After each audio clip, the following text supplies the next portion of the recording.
In this video, we'll be focusing mainly on the hydrocarbons. The IUPAC is an institution founded in 1990 and is the authority in all the topics that are related to chemistry.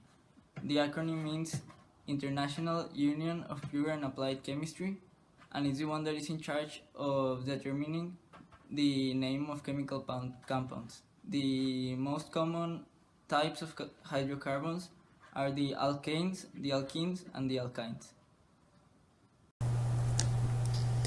A hydrocarbon is an organic compound made of nothing more than carbons and hydrogens. It is possible for double or triple bonds to form between carbon atoms and even for structures such as rings to form. Saturated hydrocarbons have as many hydrogen atoms as possible attached to every carbon. Unsaturated hydrocarbons have double and or triple bonds between some of the carbon atoms. There are two main types of hydrocarbons, which are the aliphatics and the aromatics. The aliphatics are the ones with open chains and are divided in three. Number 1, alkanes contain only carbon-carbon single bonds, are saturated, and the general formula is CnH2n plus 2. Number 2, alkenes contain a single carbon-carbon double bond, are unsaturated, and the general formula is CnH2n. Number 3, alkynes contain a single carbon-carbon triple bond, is unsaturated, and the general formula is CnH2n minus 2.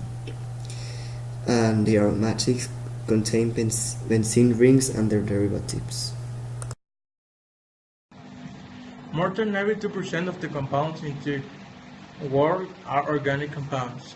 The large number of carbon compounds is possible because the covalent bond between carbon's atoms is very strong, allowing carbon atoms to form long stable chains. The alkanes are a type of hydrocarbon in which the carbon atoms are connected by only single bonds. One of the most common uses of alkanes is as fuels. Methane, used in gas heaters and gas cooktop, is an alkane with one carbon atom. The alkanes ethane, propane, and butane contain 2, 3, and 4 carbon atoms respectively, connected in a row or a continuous chain. As we can see, the names for alkanes end in "ane". Such names are part of the UPAC system, used by chemists to name organic compounds.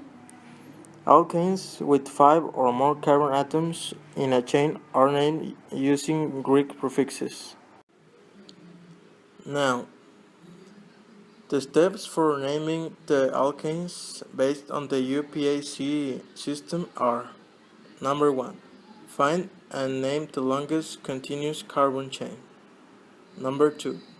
Identify and name groups attached to this chain. Number 3.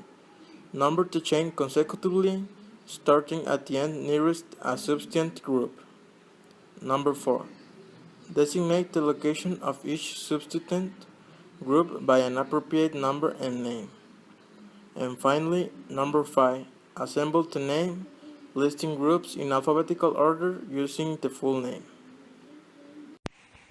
Alkanes are saturated hydrocarbons. An example of an alkane is methane. Methane contains only one carbon and 4 hydrogens. But sometimes, so methane can bond into a longer carbon chain, it has to give up one hydrogen atom. So now it's no longer called methane, it's called methyl. Alkenes contain carbon-carbon double bonds and are unsaturated hydrocarbons. The main chain of carbon atoms must contain both carbons in the double bond. The main chain is numbered so that the double bond gets the smaller number. If more than one double bond is present, the prefix D, tri, tetra, etc. are used before the "-ine". And strangely, the letter A is added after the prefix for the number of carbon atoms. Alkenes are named as alkanes but the N suffix changed into in. According to the UPAC system, the first 10 names will be ethene, referring to 2 atoms, propene, to 3, butene, pentene, hexene, heptene, octene, nonene, and lysine. Some of the rules for the alkenes and the cycloalkenes are that the "-in" suffix ending indicates there is an alkene or a cycloalkene. The longest chain chosen for the root name must include both carbon atoms and double bond. The root chains must be numbered from the end nearest of the double bond carbon atom. If the double bond is in the center of the chain, the nearest substituent rule is used to determine the end of the numbering starts. The smaller of the numbers design the carbon atom, the double bond is used as the double bond locator. If more than one double bond is present, the compound is named as a diene, triene, or equivalent prefix indicating the number of the double bond, and each double bond is assigned a locator number. Alkynes are hydrocarbons, which are organic chemical compounds containing carbon and hydrogen atoms, and the feature that makes them recognize alkynes is the presence of triple bonds. Alkenes are hydrocarbons that contain a carbon-carbon double bond. The number of hydrogen atoms in an alkene is double the number of carbon atoms. One example of an alkene is ethene, which has 2 carbons and 4 hydrogens. In the structural formula, we can see between each carbon and carbon double bonds. If there is more than one double bond, the suffix is expanded to include a prefix that indicates the number of double bonds present, which are a diene, a triene.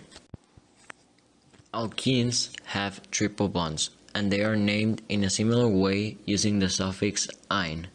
The position of multiple bonds within the parent chain are indicated by placing the numbers of the first carbon of the multiple bonds directly in front of the base name. An example of the alkenes is ethene. Ethene between the 2 carbons has triple bonds. That means that it's full, so both of the carbons are completely filled. The distinctive electronic structure of aromatic leads to some distinctive reactivity. We will be covering the naming of benzene derivative, stability of aromatic compounds, electrophilic aromatic substitution, and nucleophilic aromatic substitution. Aromatic compounds are substances that consist of one or more rings that contain alternating single and double bonds in its chemical structure. The most common example of an aromatic is benzene. It's an hexagon which has a ring inside it because it has triple double bonds to fill the entire hexagon.